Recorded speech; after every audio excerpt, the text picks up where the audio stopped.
Hi, everyone. Welcome to the January meeting of Citizens Climate Lobby. I'm Flannery Winchester, and I'm a member of CCL staff. Thank you so much for joining us today. As we get started, please introduce yourself. We have many of our 383 chapters joining from all around the US. So let us know where your chapter is dialing in from and the number of people joining you today. And if you're watching as an individual, please say hi as well. This month, we'd like you to do those intros in the Q&A box so it's visible to everyone and we can all welcome each other. So we will get started. I am assuming that everyone on this call has made a New Year's resolution to save the world. Well, you're in the right place, and I'm glad you're here. So here at Citizens Climate Lobby, we want to fix climate change. That means stopping the pollution that's overheating the planet. We want clean energy and a safe, healthy world where we and our kids' kids can live and thrive. So how are we doing that? Well, we're training and empowering you. Yes, you specifically, to talk about climate change in your community and with your members of Congress. Your conversations, your actions will make it possible to reduce carbon pollution and fix the problem. And we're doing it together. Liberals, conservatives, young, old, people of all racial, cultural, and class backgrounds. It matters that you bring your perspective, your experience, your time and talents to this work in 2024. So let's talk about what we're going to do on today's call to kick off the year. First, I'll ask you to share some of your 2023 successes and what you're excited about for 2024. So start thinking about that because I'll ask you for those in just a minute. And then we'll dive into our 2024 policy roadmap. So I'll give you an overview of the climate policy opportunities that we see for the year ahead. And then my colleague Brett Cease will walk us through the chapter action planning so that you and your chapter are ready to build strength and make an impact this year. So I'm going to kick things off now first with a few national highlights and successes, because now that we're into the new year, we have our official 2023 numbers to report out on. So we wrapped up 2023 with our total meetings with Congress, including town hall participation, at 1,343. And not only that, but you generated a whopping 109,466 messages to congressional offices too. Emails, calls, personal letters. That's incredible.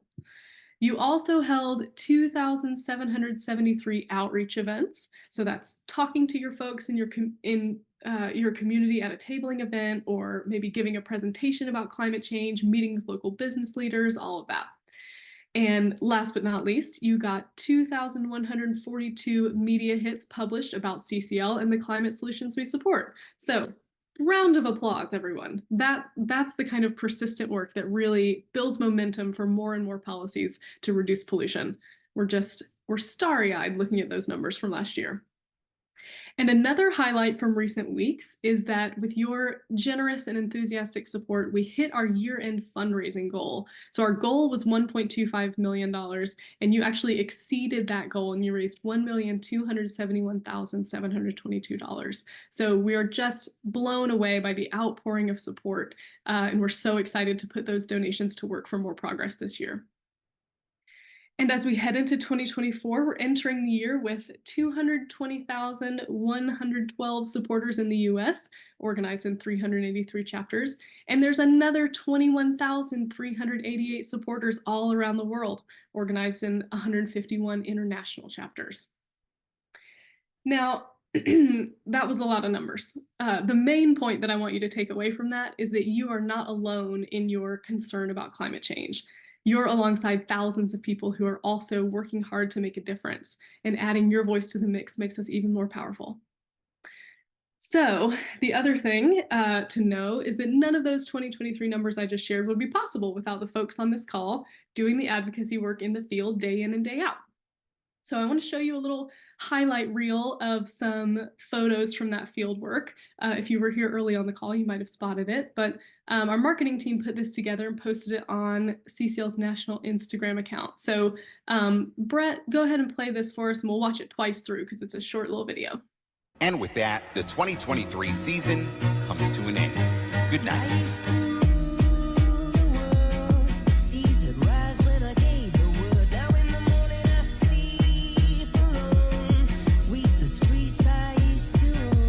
And with that, the 2023 season comes to an end. Good night.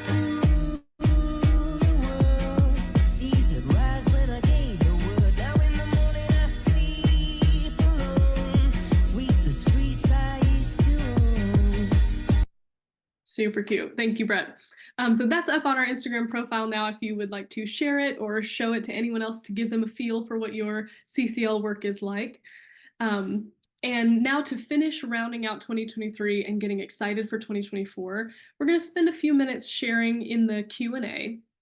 So I'd like for you to tell me about either an accomplishment that you and your chapter are proud of from last year, or something you or your chapter hope to achieve in the year ahead. So start sharing those in the Q&A and we'll read a few out. And I'll kick things off with a few that our group leaders shared on a recent call. So Gary in Massachusetts shared that his favorite success from last year was his chapter starting to hold monthly social gatherings. We love that, getting together. Andrea in California said her favorite success was sending 4 young chapter members to Washington, D.C. for our summer conference in lobbying. Luke in Colorado said something similar to Andrea. He was happy to see the engagement of new young members last year, including one under 30 who went to D.C. to lobby Congress. Callie in New Jersey celebrated that a volunteer stepped up to be a new member welcomer for their chapter, a critical role. Kendra in Massachusetts said she and 4 others in her chapter are forming a team to write letters to the editor, so they're looking forward to more published media in 2024. Howard in Minnesota says he's looking forward to getting fully engaged with the Environmental Voter Project in 2024. Yes. Steve in Virginia says his chapter needs new members, so that will be a focus going forward in the year ahead. And for 2024, Dan in Rhode Island just says grow. Love that. All right, so what are we seeing in the Q&A? Brett, you want to share some of what you're seeing? We are seeing a lot of love and a lot of excitement for 2024. We've got Lynn excited to hold their first climate advocate training. We've got Joanne sharing lobby meetings with all of our state MOCs. We've got Raritan Valley having 11 presentations with this year and a goal for 20 in 2024. Revving up chapters across the country, including Fond du Lac in Wisconsin. Teaching climate science, Steve shares with solutions to 600 high school students in Washington. Alex sharing about Montana newspapers, telling us they want us to keep submitting our op-eds and doing so with their best team publishing. And I'll give you one more here and then pass it back to you, Flannery. We've got Valerie starting a tree planting movement, 5 planted in an area desperate for shade. What great examples, and keep them coming in the Q&A, everyone. Fantastic. Thank you, Brett, for sharing some of those. Those are wonderful updates from everybody and some fantastic ideas for the year ahead. So thank you all for sharing. All right. So now we're going to keep the inspiration flowing with a deeper dive into 2024. So I'm going to start off by walking you through our new 2024 policy roadmap. And then Brett is going to talk through how you and your chapter can build the strength and the capacity to make even more of an impact this year. So 2024 policy roadmap. This resource is a high-level overview of the policy opportunities that we see for the year ahead based on CCL's chosen policy areas and our government affairs team's insights about the political landscape. So Congress could always send us on a detour from what we talk about today, but we are planning to drive climate action in a few key ways and at key times this year. So a few things to note about 2024 as we start off the year. It's the final year of the 118th Congress, and power is split between the parties. So Republicans control the House, Democrats control the Senate. Both have very slim majorities. And so far this Congress, we've seen that configuration actually lead to some encouraging bipartisan collaboration. It's also important to note that 2024 is an election year. So this year there's an election for every House seat, for many Senate seats, and for president. So it's going to draw huge attention and turnout.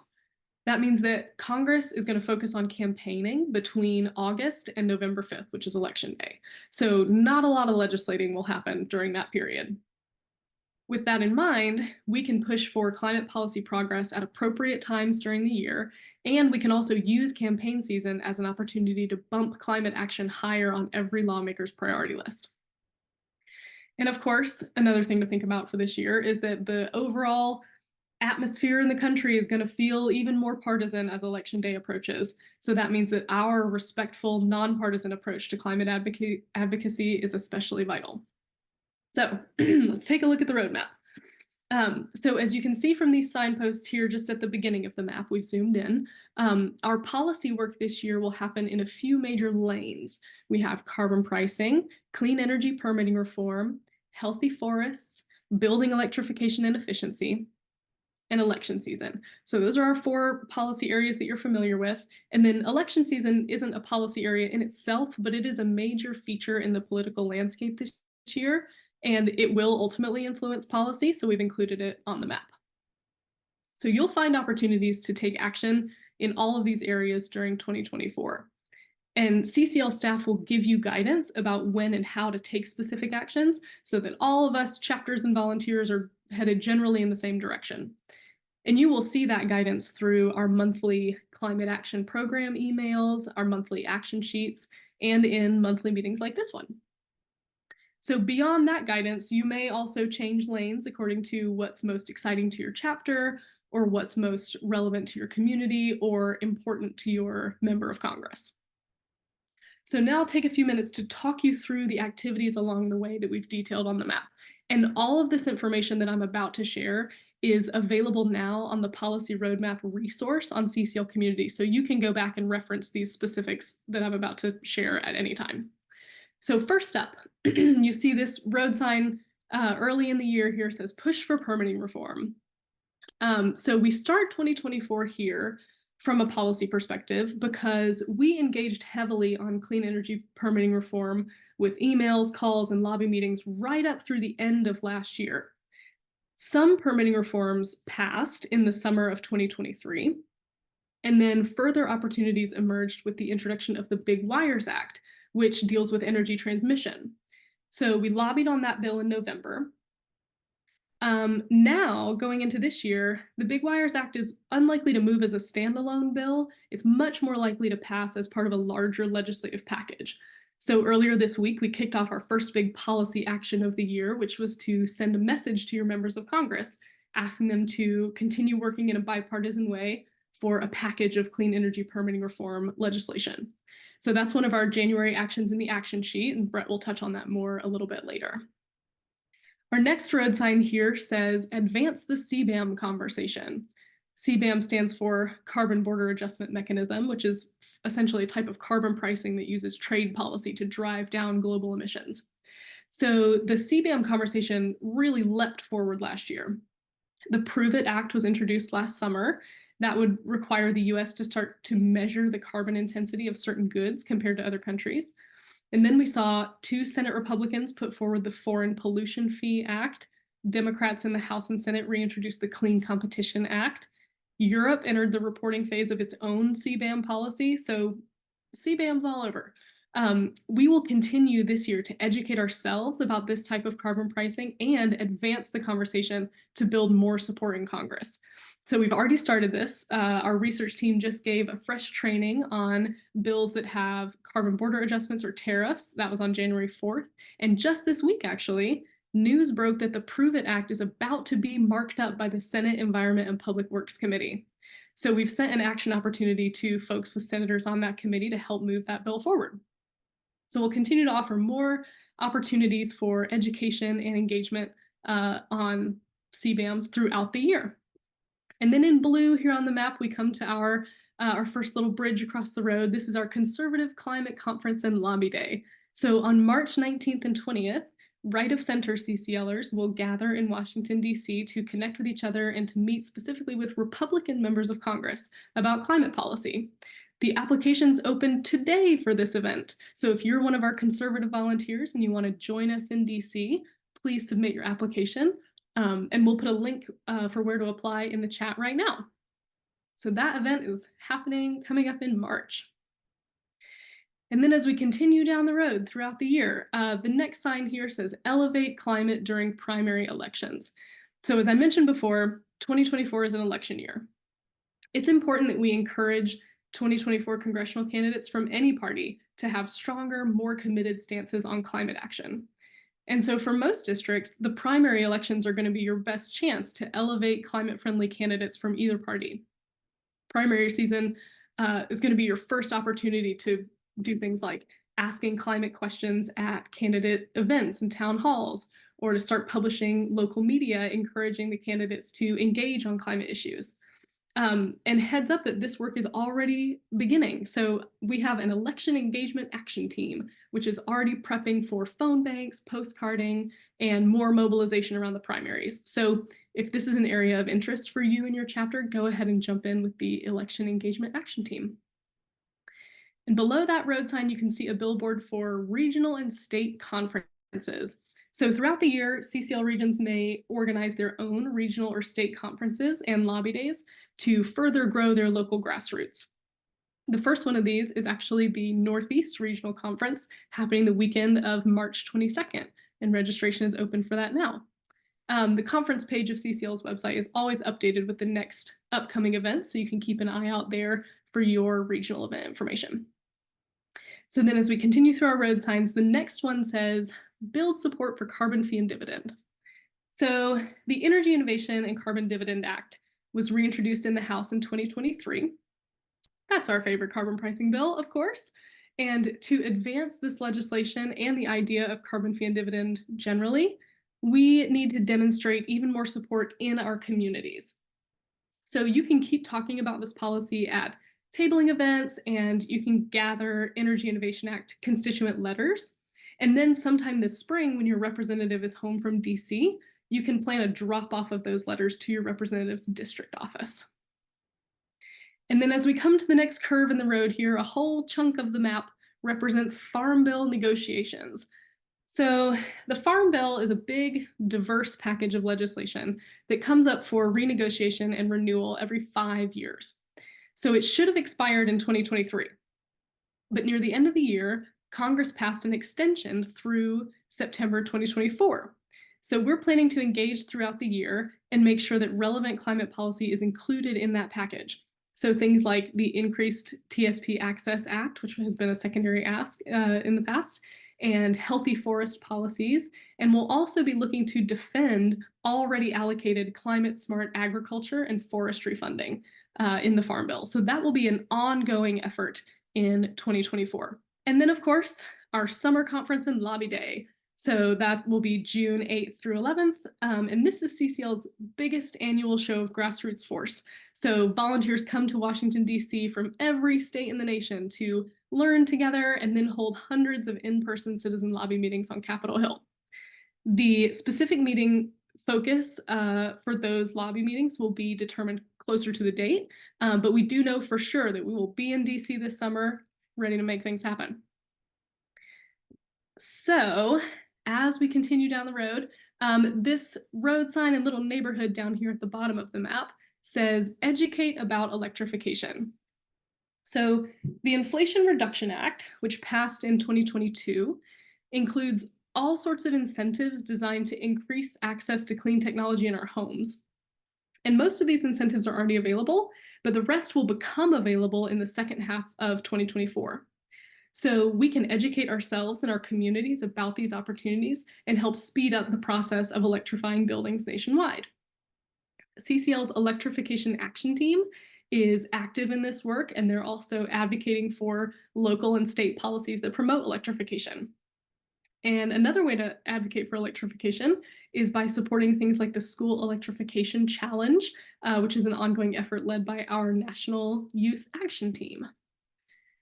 And then the next bridge there in blue is our Inclusion Conference. So this year that's scheduled for September 20th and 21st. This annual event helps us connect across our differences. We want our organization to be as big tent and as welcoming as possible, because that helps us make a big impact in our communities and on our congressional representatives. And then as we come to these last few curves in the road, the election. So the first sign says, get out the environmental vote, because a key way that we can encourage Congress to prioritize climate change and climate action is by getting environmentalists to the polls. But lots of environmentalists don't vote. So to make sure they turn out, We will encourage people at our tabling events to register and to vote. We'll be phone banking, postcarding, and canvassing alongside our friends at Environmental Voter Project all year long. And again, that work is already getting underway on the Election Engagement Action Team. And then, of course, Election Day is on the map because we will be sure ourselves to either vote early or to turn up at the polls on Election Day. So then we come to our fall conference and lobbying, another conference and nationwide round of lobbying late in the year, this time virtual. It'll be December 7th and 8th. This just gives us one more chance to send Congress a big, clear message and advance our policy priorities. And then finally, we will lean in during the lame duck period. So the 2024 election results may shift the balance of power in Congress for 2025. At the very least, they will mark the wrap up of the 118th Congress. So in the last few weeks of this Congress, before any changes take place in January, there may be additional opportunities to help push some climate policy over the finish line. So we'll be on high alert for those. And then here at the very end of the map, this little speed limit sign says net zero by 2050. We are always keeping our eyes on the prize of cutting carbon pollution. So I will take questions in just a minute. So if folks have questions, you can put them in the Q&A. But I do want to also just briefly address things you don't see on this map. So this is a policy roadmap. So there are whole portions of your work as a CCL volunteer or as a CCL chapter that you don't see reflected here. In 2024, we know that you'll be out in your communities talking to folks about climate change. You'll be hosting social events and chapter meetings. You'll be making real-world connections with people, your friends, neighbors, new volunteers, all of that. All of that grassroots strength building is what makes it possible to make an impact on any of these policy areas that I just mentioned. So that work is absolutely vital. And it will be covered more in just a bit with Brett during the chapter action planning conversation in just a few minutes. So that's the 2024 roadmap. And now I will take your questions. We've got a few minutes. So Brett, is there anything popping up in the Q&A that I can help answer? At this point, the only two questions we have here, one is, did the policy roadmap take the survey results that were done about 6 months ago from group leaders and volunteers into account? Can you tell a little bit more about kind of the formation of how the roadmap was created and kind of help speak to Lori's question there? Oh, sure. That's a good question. So the roadmap was developed based on an understanding of CCL's 4 policy areas that we've said we are working in and trying to make an impact on, as well as our government affairs team's understanding of the policy or the political landscape this year. So it's really a synthesis. We had a lot of internal meetings to distill down as best we can see down the road what impact we want to try to make this year and what's possible with this current configuration of Congress, what we know will be happening with, such as it's an election year, you know, there's not going to be much legislating happening between August and November. We tried to with a view toward all of that, put that together and then deliver this resource. There's a couple questions here, Flannery, about, can you speak a little bit more about the Conservative Conference again, or the Inclusion Conference, as far as the dates or those specific audiences that we're engaging with those types of conferences as opposed to our general June conference?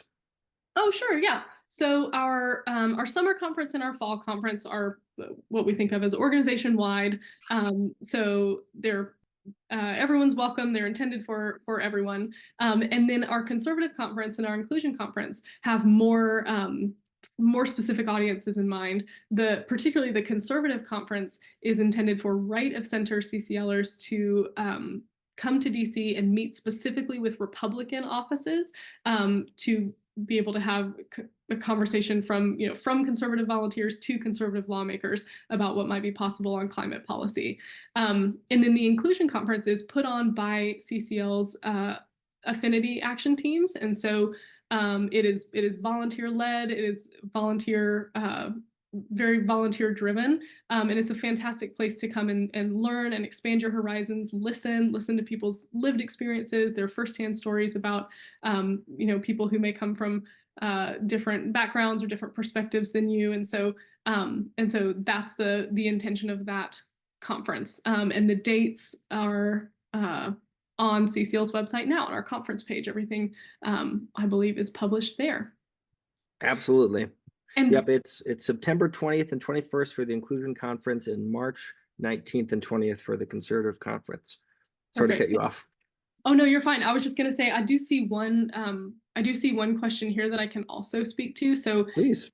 Kat is asking, are there any pieces of legislation that got more co-sponsors or any metrics? So one intention that we have with this roadmap is not to just use it at the beginning of the year and then forget about it. What we will do as we move through the year is actually update the roadmap with evidence of our impact and our progress in each of these areas. So for example, our January action, our climate action program ask was to send messages to Congress about permitting reform. When that is complete, we will update the roadmap with a little pin drop that says, tens of thousands of messages to Congress about permitting reform. And so as we go through the year, we'll actually be able to look back and see the moments where we've made impact. And yes, as co-sponsors come on board, as new legislation gets introduced in these different areas, as things get passed out of committee, included in legislative packages, all of that, we will hopefully be able to reflect on the roadmap so we can see the story of how we have moved things forward this year. Absolutely. And Flannery, thank you so much for that amazing overview. It was exactly, I think, what we are looking forward to as volunteers throughout this country and the larger world, and having kind of that clarity around how we're using our policy agenda to advance throughout the year strategically is absolutely key. Is there anything else you wanted to speak to before I hop in to kind of share the chapter planning side of this coin? That's it. I will hand it over to you now, Brett. I love it. Well, keep those great questions coming. And for those that haven't yet seen in the Q&A, you're also more than welcome to follow along with all the great actions and inspirational examples that we can see chapters have been submitting. You can click on that Q&A and read the great examples that people have provided. And what I'd like to do first and foremost before anything else is just thank you all and reiterate what Flannery has shared again. It's so great to see so many chapters tuning in today from throughout the country, especially if you're here for your first CCL meeting today. We're so glad that you're starting the new year off with us for your climate advocacy, and really look forward to getting to know more about you in the year ahead here. And we also want to uplift Flannery's thankfulness for all that you and your chapter did to make our year-end appeal the success it was in setting us up to be on the strongest of footing for a year ahead for the climate work we have together. So with that, what I'm going to do here for the second part of our call is dive into our chapter action plan and how you and your team can do it either today to start this off in your own chapter meetings, or after today to make sure that you have one of these set to go. Because how are we actually going to make an impact in all those areas that Flannery just mentioned? By growing our grassroots strength. We are stronger organizationally the more people we have engaging with Congress and the public, and we're more effective the more people's voices that we represent. So this year, our CCL leaders across the country have embarked on a collective effort to help achieve this goal of growing our collective grassroots power by a process we've called our 50-state strategy. Through conversations and planning state by state, we are committed to growing and revitalizing over 100 groups across the United States because the time is ripe for growth, and more than ever, we want an expanded network of volunteer chapters having an even greater impact in getting these effective climate solutions passed. And so that's where you come in with your chapter and your chapter action planning. Today, we have the sample action guide that I'm going to run through to help your group plan and coordinate your areas of focus for the year ahead.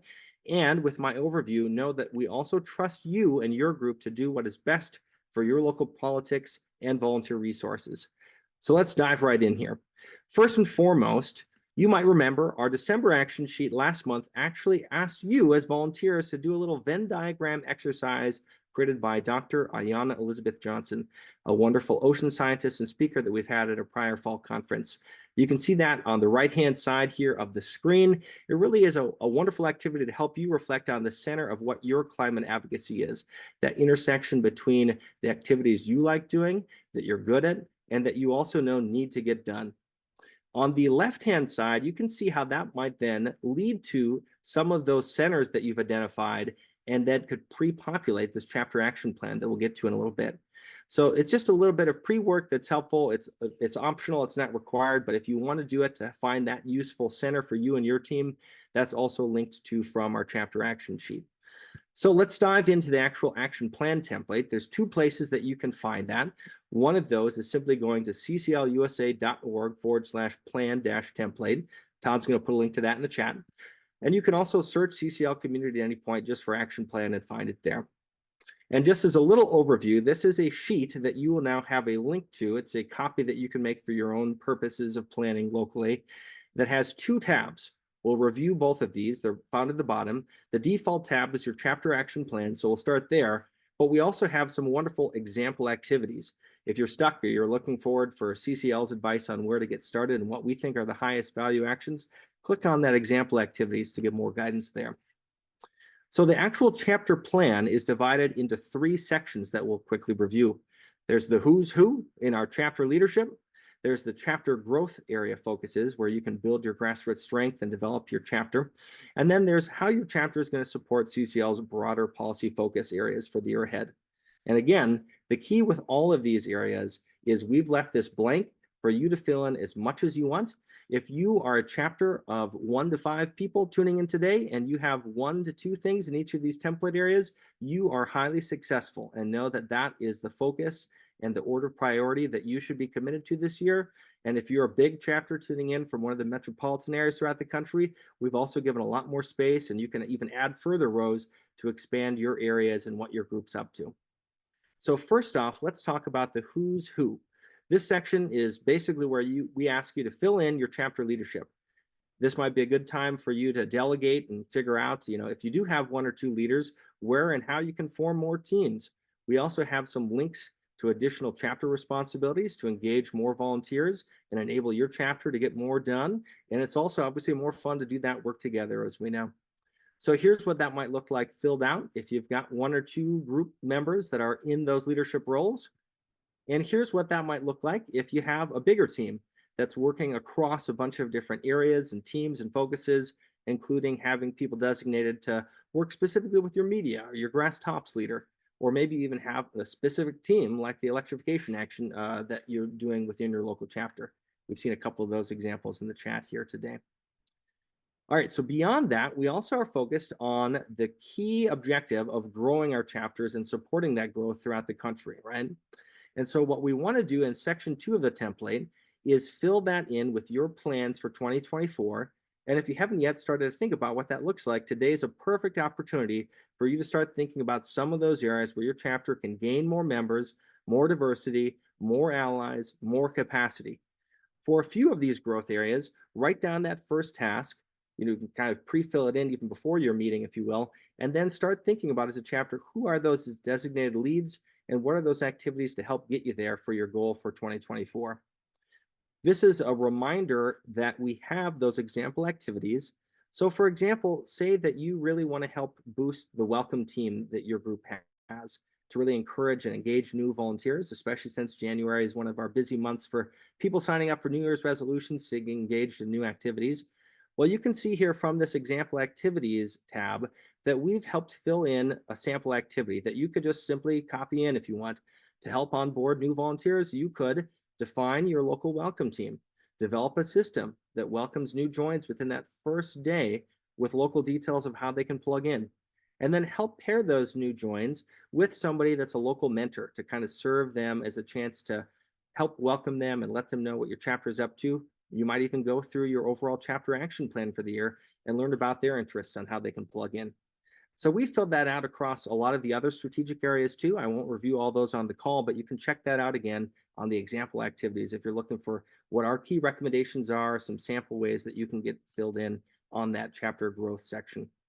You can see for a bigger group, this is what might that look like here, fully filled in.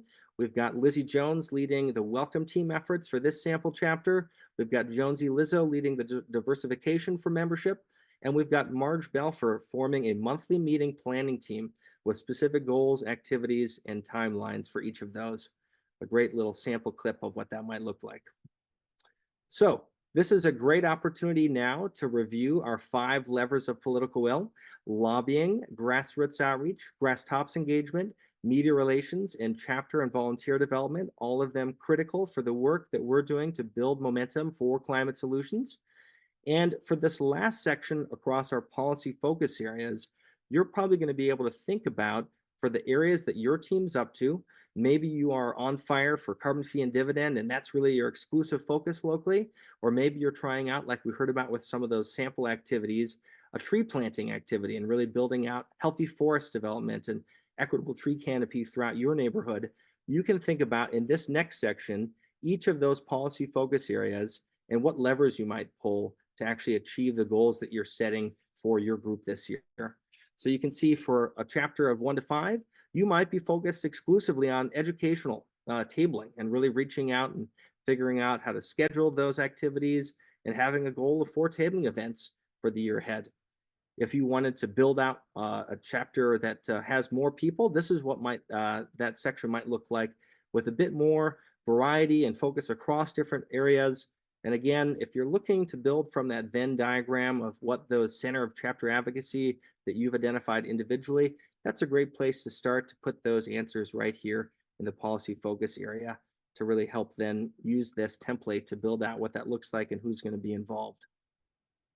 All right, so with that, what I'd like to do is also encourage people, once your plan is done, the following consideration. Let's ensure that everyone knows what's in it. You want to do 3 things with that. Number 1, help your new volunteers find out about this plan once it's finalized by putting a link to it on your homepage. You also want to make sure to email that out to your updated chapter members so that they can see what you're up to, and as a little advertisement for those that couldn't maybe make the meeting where you plan this, how they can plug in. And it's also a great opportunity for you and your teams, if you're checking with other individuals in the community or volunteers, again, that couldn't make it, to say, hey, here's some of the areas that we're up to. Are there things that you'd like to do to plug in and connect with us to help kind of build out that momentum?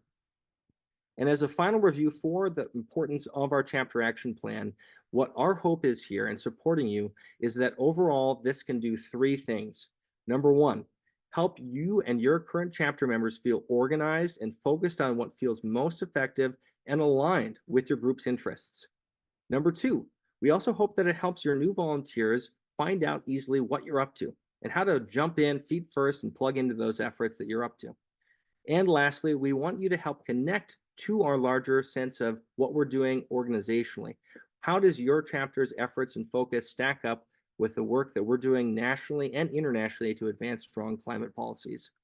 We're really excited to see what you come up with, and an encouragement also to share in the forums what you and your team have found to be most helpful in that planning. What I'd like to do briefly is also review the other actions in January. We also have a chapter development action to welcome and onboard new folks.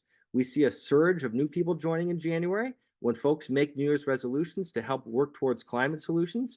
So we want you and your team to think about how you can introduce your new volunteers to chapter team members, talk about them with their interests and skills, and help them find activities that are a good fit for them.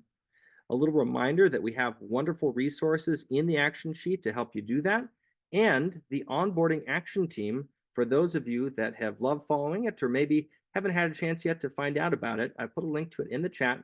You can easily click that. They've got their rebooting meeting this month, January 23rd at 12 p.m. Eastern.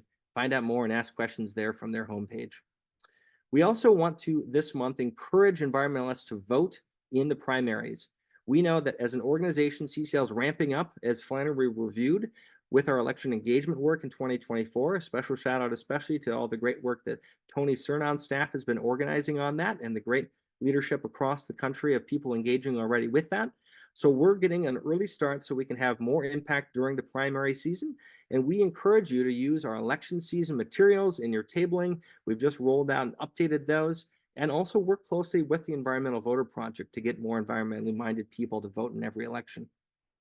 And then lastly, we have an action all about mobilization. And so this month, for our climate action program, we are engaging everyone to write to Congress to advocate and stay focused for the year ahead, just like the roadmap starts out strong, for bipartisan clean energy permitting reform.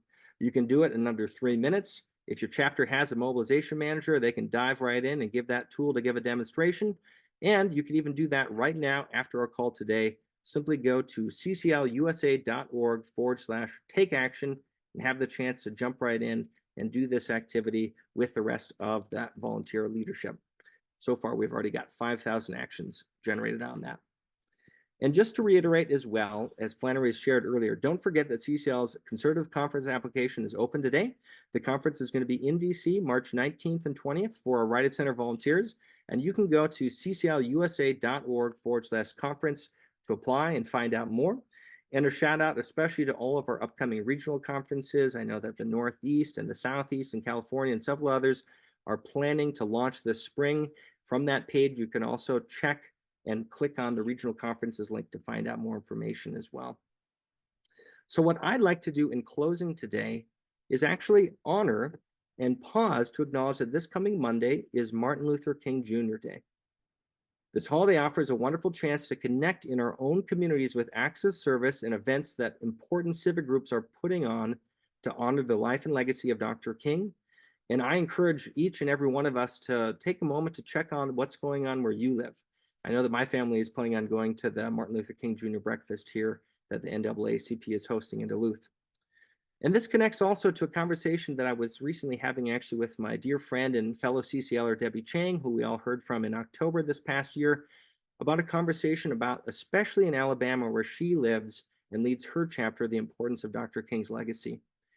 Debbie was sharing with me about her reflections on the Montgomery bus boycott and how it's informed her own role as a group leader still today for CCL.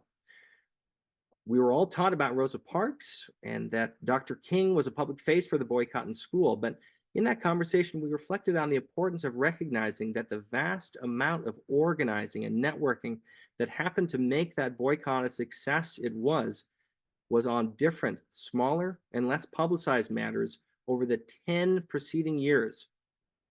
That once the boycott started, even then, there was more organizing that needed to happen behind the scenes.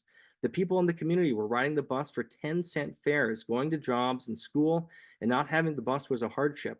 But they kept it up for over a year, for 386 days. How? Not without support. First, they had a mass community meeting where Dr. King gave his iconic speech. Then boycotters organized alternative transportation for everyone, which also included the services for everyone as a community to support each other, not only with shoes to replace the tattered footwear of Montgomery citizens, many of whom walked everywhere rather than ride buses, but across the nation, Black churches raised money to support the boycott and collect and support those activist groups to catalyze both fundraising and boosting morale. And I'm hoping here that each of you on the call sees the parallels to our own work, harkening back to what you and your chapters are up to.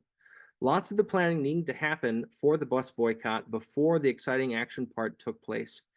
Mobilizing that occurred over those first 5 iconic days back in December was only possible because of the months and years planning that came before. Sustaining the effort of the public's morale also required thought and planning and effort, and it needed to happen over a long period of time. And so what's the takeaway?